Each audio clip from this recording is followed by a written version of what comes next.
Hello everyone, welcome to She Talks Professional Presence. Today, please join me to welcome Monika. Thank you so much for coming over here. We are now at Equals at the heart of Amsterdam, and Equals Clubhouse is a space where women can come and create, so I think it's a very good spot for having this conversation. I also attend a lot of workshops that are designed for women, and one of the topics that keeps coming back is indeed, what is it, this personal branding and personal presence?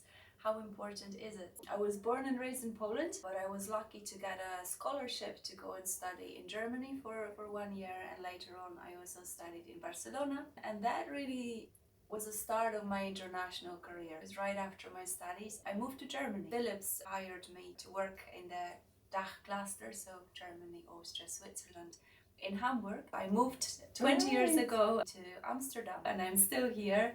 I think it's one of the best cities in the world. I remember very vividly the assessment center we had for European graduates, and we were all brought to a big conference facility in Groenendaal in the Netherlands. We were doing simulations and test cases, and we were sitting during all the meals next to the hiring managers. So it was a very, very intense process, and luckily I did get the phone call afterwards. I could get started. After Philips, you also had a lot of different career changes. Would you say that your career path has been carefully planned? I love the question. You know, there is this quote by Steve Jobs that the dots connect only when you look back. I really feel it's like that. You can plan some things, you can plan them strategically, but then there are other things which are often a matter of a random conversation you're having with someone, or maybe one experience that leads to another. So one of my first internships was for Dyson.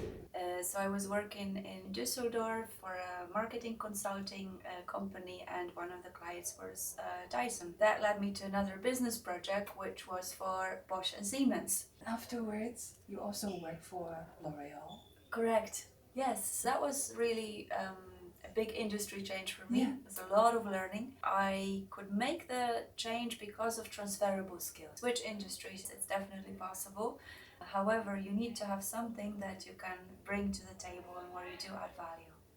Yeah, so I've been on this personal development journey for over a decade. I started attending seminars until at a certain stage I realized that this is actually the path. It's not part of my path, but that is the path. That is something that I want to do. I believe I'm in a very lucky position that I have the corporate background, because I spent 16 years working for really large organizations, and that is very relatable to my clients. So I understand very well how company politics work, how influencing and persuading works in the context of a large organization. At the same time, in the role that I assume right now, I can be more objective. I can have a more wider look at the situation.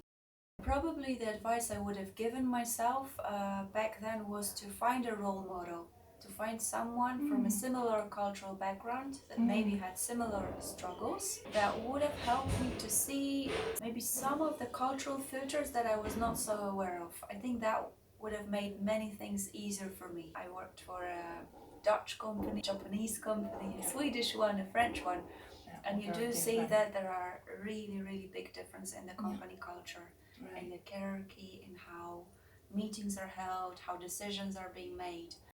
See if there is a mentorship program that you can join. If there is someone you can find within the organization, that's wonderful. But if they are not there, then do find a person outside the organization. And there are many mentorship programs that you can join. I would like to hear your thought about what this professional presence means to you. And I remember very vividly the first job that I had out of university was in a very formal setting. I worked for IBM in the consulting, and the client was a bank. So it was one of those offices in a very high-rise building, right in the city center. Obviously, the dress code was very formal, but when you're straight out of university, you might not have too many suits.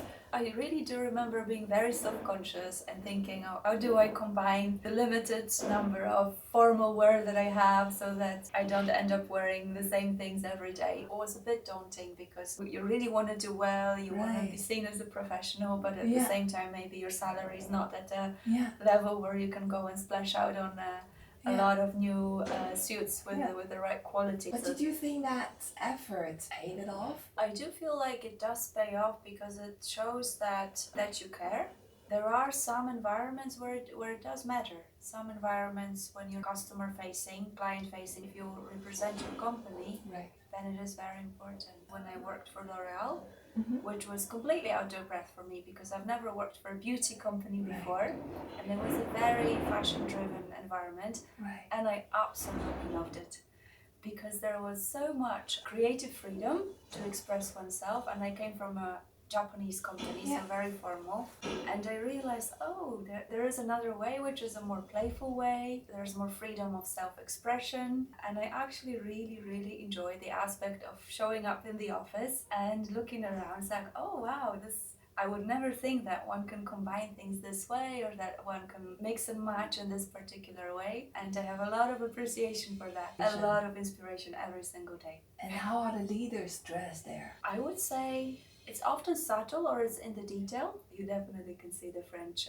influence. I got a lot of inspiration from that phase, and I feel like it also opened up my perspective to what fashion is, or how that it can also be playful and how far it's an expression of personality. It's also okay to bring a bit of that into your work environment.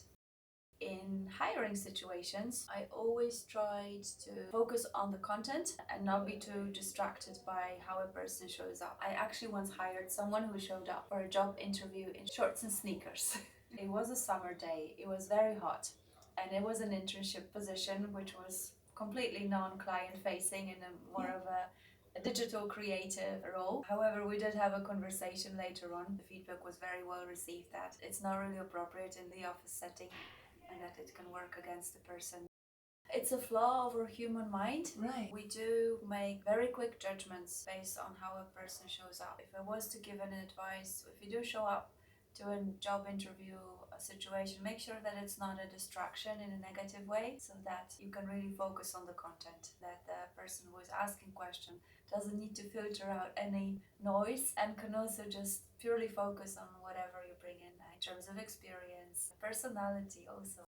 Yes, I have even small things. For example, Central Eastern Europe, I feel like women wear more skirts and dresses. And then when I moved to Germany, nobody in the office would wear a skirt or a dress. It was very much a pants kind of environment. So there are certainly differences like that. And then moving to the Netherlands, which is very pragmatic also, maybe more flat shoes, more informal wear. I believe it's really a journey. It does take conscious effort. Choosing what to wear and wearing it takes such a big amount of our time. So how cool would it be to feel good in your own skin? To wear things that really suit you. So you can exude confidence and you're not distracted by your clothes. They amplify your presence.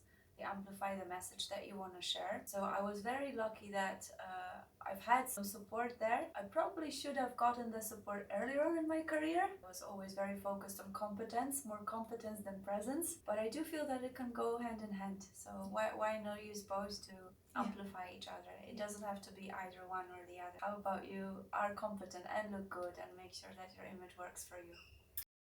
The charisma and the energy that a person brings to the room. A lot of it happens in nonverbal, so the presence is felt even before the person opens their mouth, starts a presentation. So that really goes back to what we were discussing earlier, that it's the first few seconds. There's two ways people start their introduction. One is competence, and the other one is connection. I believe that a smile can really build many bridges. Thank you so much for sharing a lot of experience. Yeah, it was really great talking to you. It was fun. It was a fun experience. Thank you.